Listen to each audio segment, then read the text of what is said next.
మీరు కొత్తగా ప్రభుత్వానికి ఇప్పుడే వచ్చింది, దీనికంటే ముందే ప్రభుత్వం రాకముందే కొత్త ప్రభుత్వానికి కొత్త తెలుగు పాటను ఆంధ్ర జాతి గీతాన్ని అందిస్తానని చెప్పేసి మీరు ప్రకటించారు. అప్పటికి ఎవరు అధికారంలోకి వస్తారో తెలియకపోయినా ఆంధ్రప్రదేశ్కి ఒక కొత్త తెలుగు పాటను జాతి గీతాన్ని అందిస్తామన్నారు.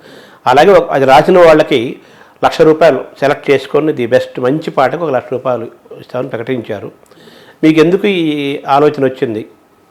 ఆల్రెడీ మనకు శంకరంబడి సుందరాచార్య మా తెలుగు తల్లికి మల్లెపూదండ ఉండగా కొత్తగా మీరు ఎందుకు ఈ పాట రాయించాలనుకున్నారు?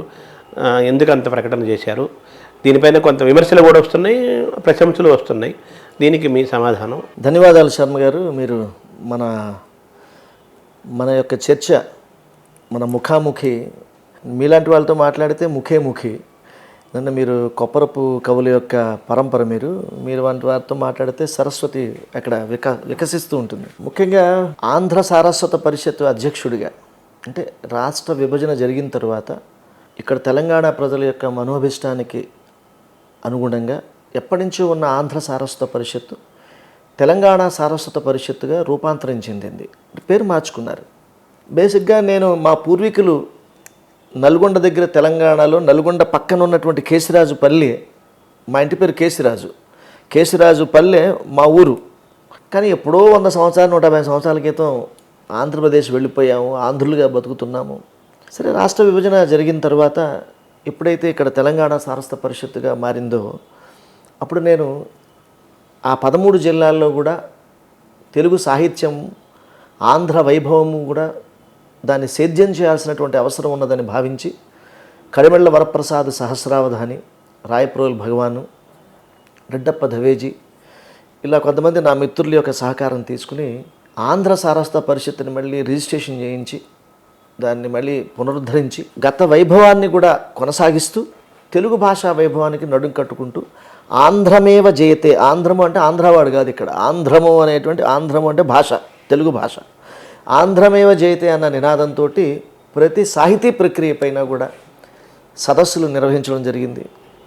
మీరు కోవిడ్ టైంలో కొప్పరపు కవుల యొక్క వైభవం గురించి మీరు కూడా ముఖ్య అతిథిగా వచ్చి మాట్లాడారు అంతర్జాలంలో, నాకు గుర్తుంది. అనేక కార్యక్రమాలు చేస్తూ వస్తున్నాం. అందులో భాగంగా 2022లో ప్రభుత్వం నుంచి 5 పైసలు కూడా తీసుకోకుండా, ప్రభుత్వ ప్రాంగణాల్లో కానీ ఎక్కడా కూడా నిర్వహణ చేయకుండా ప్రపంచ తెలుగు మహాసభలు, అంతర్జాతీయ తెలుగు మహాసభల్ని ఘనంగా నిర్వహించాం భీమవరంలో. మళ్ళీ 2024 జనవరిలో రాజమహేంద్రవరంలో నిర్వహించాం. ఆ సమయంలోనే 3వ రోజు వేదిక పైన అందరూ ఉండగానే 2025 డిసెంబర్ కానీ 2026 జనవరిలో కానీ 3వ ప్రపంచ తెలుగు మహాసభలు అమరావతిలో నిర్వహిస్తామని చెప్పాం.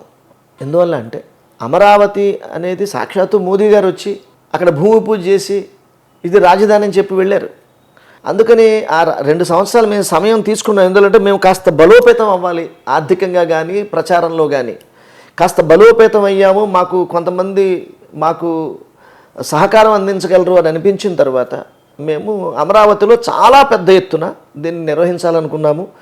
గతంలో నిర్వహించిన అన్ని కార్యక్రమాలకి కూడా అనేక మంది గవర్నర్లు, రాష్ట్ర గవర్నర్లు వచ్చారు, జయప్రదం చేశారు.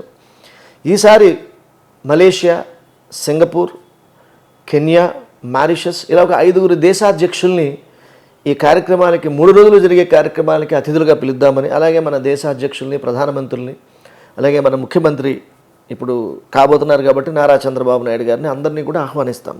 కానీ 4 నెలల క్రితమే మేము డిసైడ్ అయ్యాం, ఎవరైనా రానివ్వండి కానీ అమరావతిలో చేయాలి, అమరావతి యొక్క వైభవాన్ని దీన్ని ఇంకా సుసంపన్నం చేయాలన్న ఉద్దేశంతో దీన్ని మేము ప్రకటించడం జరిగిందనమాట. అంటే ఎవరు వస్తారు ఏమిటి మాకేం తెలుస్తుంది, ఏమైనా జ్యోతిష్కులమా లేకపోతే మాకేమైనా రాజకీయ పాండిత్యం ఉందా తెలీదు. కానీ ఏదైనా కూడా జరుగుతుందంటే అది భగవదేచ్ఛగానే భావిస్తాము, ఈశ్వరేచ్ఛ.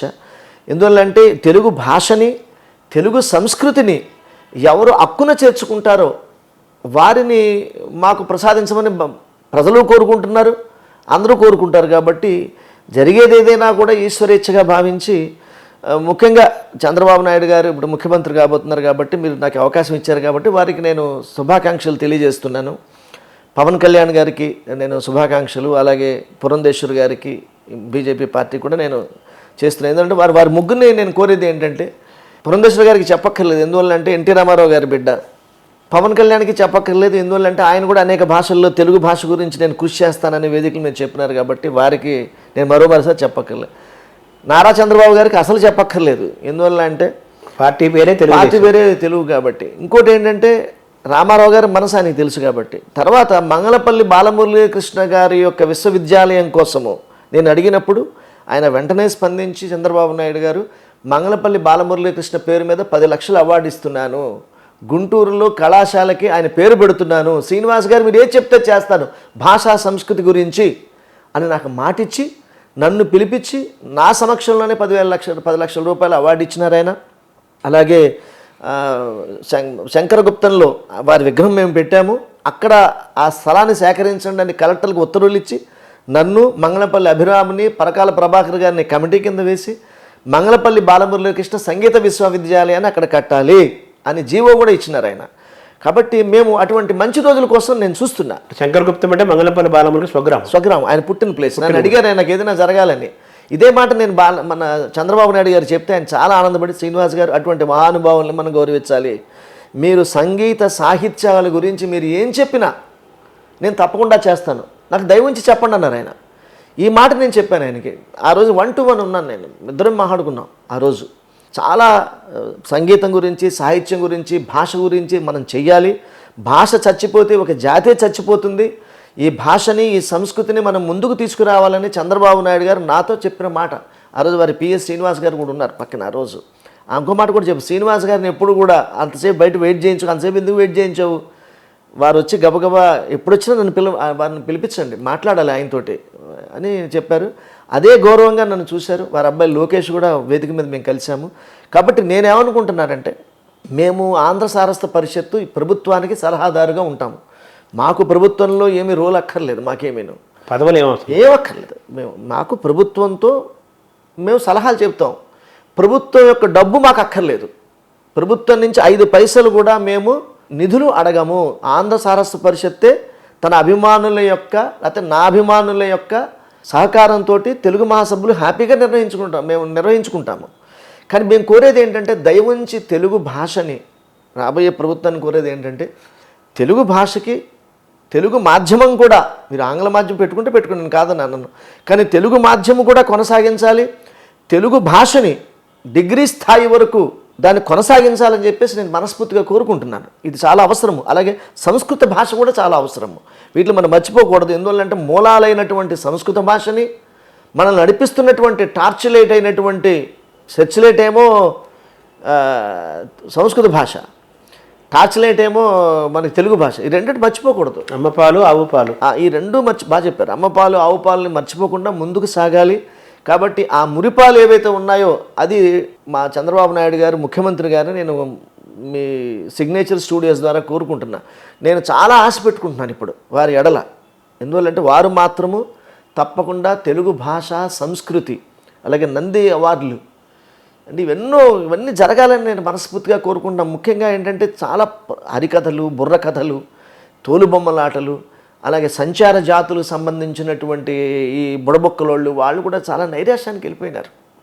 కాబట్టి ఒక్కసారి వాళ్ళందరినీ కూడా రివైవ్ చేయాల్సినటువంటి అవసరం ఉన్నది. తప్పటి గుళ్ళు కానీ, ఈ సాంస్కృతిక మండలి కానీ, అలాగే అధికార భాష ద్వారా కూడా తెలుగు భాషను మరింత సుసంపన్నం చేయాల్సినటువంటి అవసరం ఉందని నేను భావిస్తూ, వారి జిల్లాల వారీగా ఈ సేద్యం చేయాలి. మేము ఆంధ్ర సారస్వత పరిషత్తుని అన్ని జిల్లాల్లో మేము మా శాఖలు పెట్టుకున్నాము. మేము ఆంధ్ర సారస్వత పరిషత్తు ఆగకుండా ప్రతి 2 ఏళ్లకి తెలుగు మహాసభలు చేస్తూనే ఉంటుంది. ఒకవేళ ప్రభుత్వం తెలుగు మహాసభలు చేసినా మా తెలుగు మహాసభలు మేము మా పద్ధతిలో మేము చేసుకుంటూ వెళ్ళిపోతాం.